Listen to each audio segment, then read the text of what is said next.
la pêche, la patate, la gouache. J'espère que vous allez bien, j'espère que vous allez bien. On se retrouve aujourd'hui au jardin d'agronomie tropicale de Paris qui se trouve à Nogent-sur-Marne. On va faire un petit matériel chinois et on va en profiter pour faire un petit tour de Spark. A tout de suite.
BF Athena de Geekvape, eh bien c'est une box BF comme son nom l'indique, avec ici une petite bouteille en silicone qui fait 6,5 ml qui est fournie dans le pack.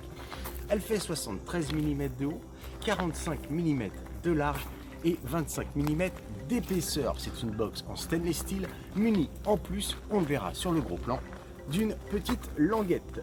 Allez, on continue la visite.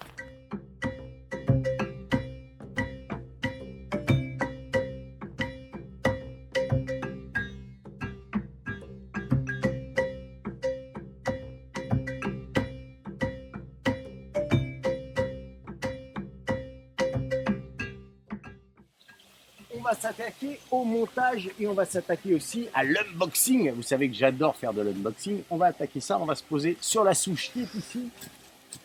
Alors, commençons par le commencement, la boîte. Qu'est-ce qu'on trouve là-dedans? On va trouver notre fameuse Athena, qui normalement, je vous rassure, n'est pas déjà montée. J'ai déjà un montage à l'intérieur et j'ai déjà un accu. On va trouver donc notre box, tout bêtement. On va trouver à l'intérieur de cette box une autre bouteille qui n'est pas en silicone, qui est en PVC classique. Et puis on va trouver un drip tip de type 510 ainsi qu'un réducteur, des joints, des vis en plus. Donc tout ce qu'il faut pour pouvoir bricoler notre box.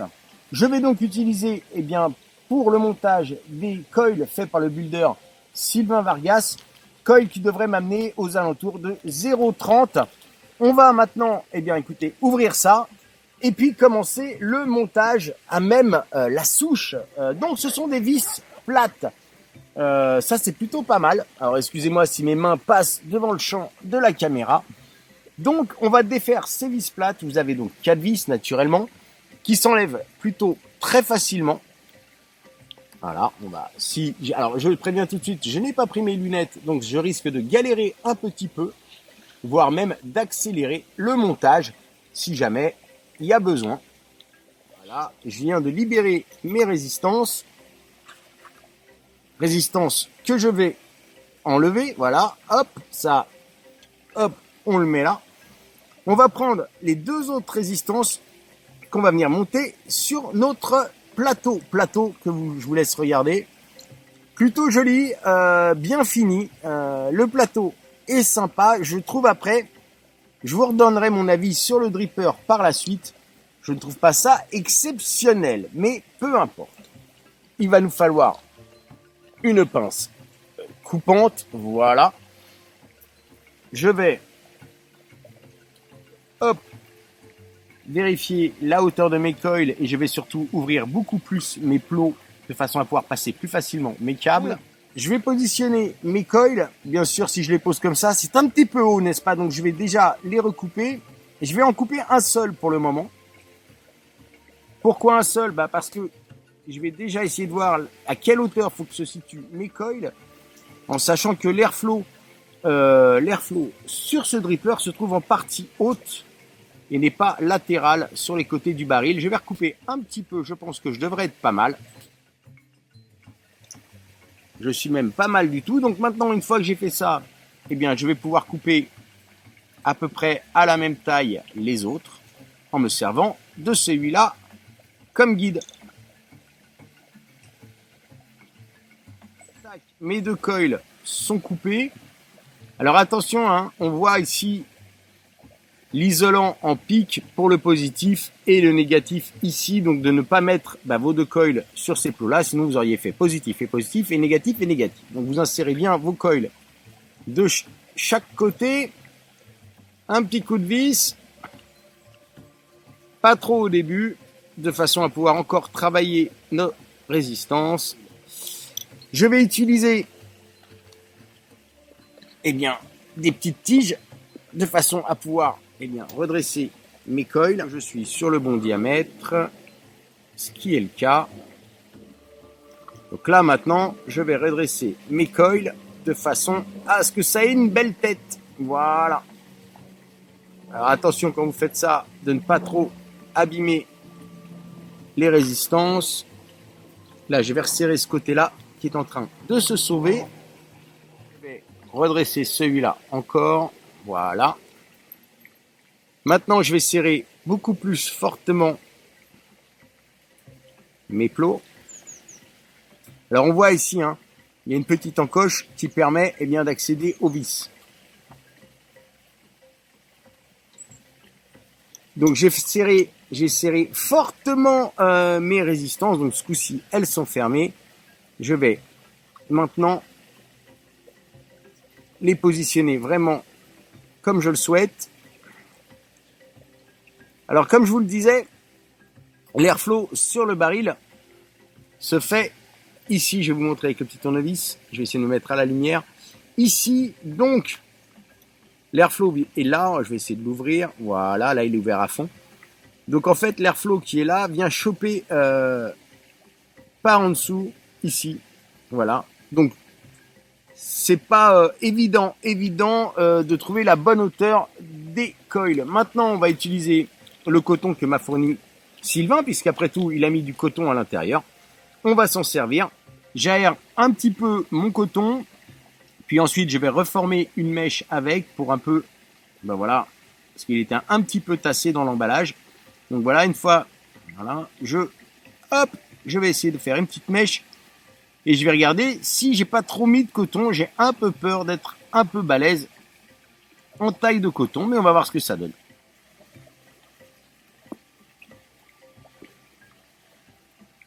Ça a l'air plutôt pas mal, donc on va garder ça.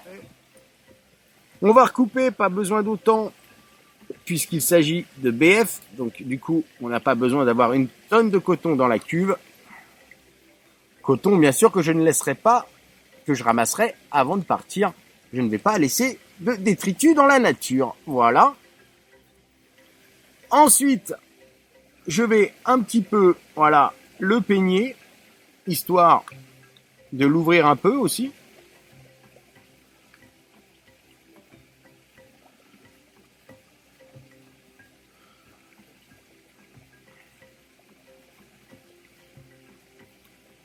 Et je vais le positionner dans la cuve. Maintenant, on va prendre un liquide fabuleux. Hop, on cache le nom. Hop, voilà, un liquide qui est très très bon. Et alors là, on va s'amuser parce que ça, il faut savoir, c'est très chiant. Une bouteille silicone. Alors, il existe un petit système. Qui permet plus facilement de remplir ces bouteilles parce que là, je l'avoue, à remplir une bouteille silicone, c'est l'enfer. Puisqu'en fait, vous voyez, je commence à en avoir plein les mains. Dès que vous appuyez dessus, vous avez tout le liquide qui sort. C'est l'avantage du silicone, c'est que c'est hyper souple. Mais du coup, c'est hyper chiant à remplir et encore plus à positionner sur votre bouteille. Préparez le sopalin, vous allez en avoir plein les mains. Alors faites attention, n'en mettez pas trop parce que vous allez comprendre tout de suite le problème. C'est dès que je vais remettre ma petite pipette, il y a de fortes chances que j'appuie sur le silicone sans le faire exprès et que j'en foute plein la box. Je vous conseille aussi, ce que je n'ai pas fait là maintenant, d'enlever la batterie pour avoir, vous voyez, à peine on appuie, ça monte déjà. Enlever la batterie, ce sera quand même beaucoup plus simple pour pouvoir insérer notre bouteille qui viendra donc ici voilà, sur le petit truc. Et voilà. Donc, je vous avoue que ça, sur une bouteille silicone, c'est un petit peu galère. De nouveau, le plus vers le bas. Alors, attention de ne pas switcher, hein, surtout, voilà. Parce que là, vous allez brûler le coton. On va pré-imbiber nos coils. Coil que j'aurais dû roder, désolé, mais là, je n'ai pas ce qu'il faut. Donc, je remets ma porte ici. Je remets mes ciseaux qui sont tombés par terre. Ma deuxième porte est déjà en place.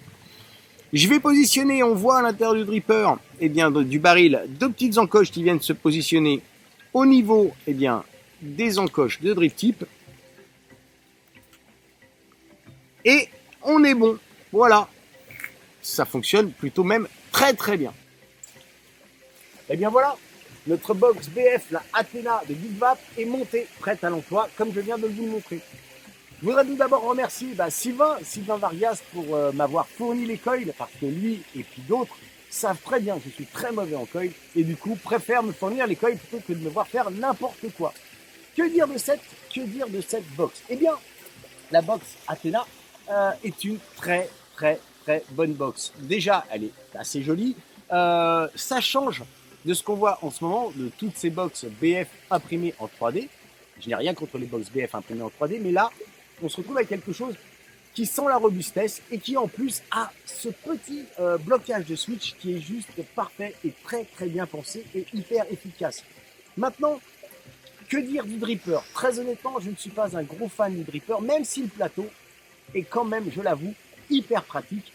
Je suis pas fan. Je trouve qu'au niveau du rendu des saveurs ou même de la vapeur en elle-même, je ne trouve pas ça fabuleux. Je ne suis pas un expert en dripper. Je laisserai d'autres se pencher sur ce dripper. Mais en tout cas, voilà mon ressenti. Box parfaite, ce côté bouteille en silicone.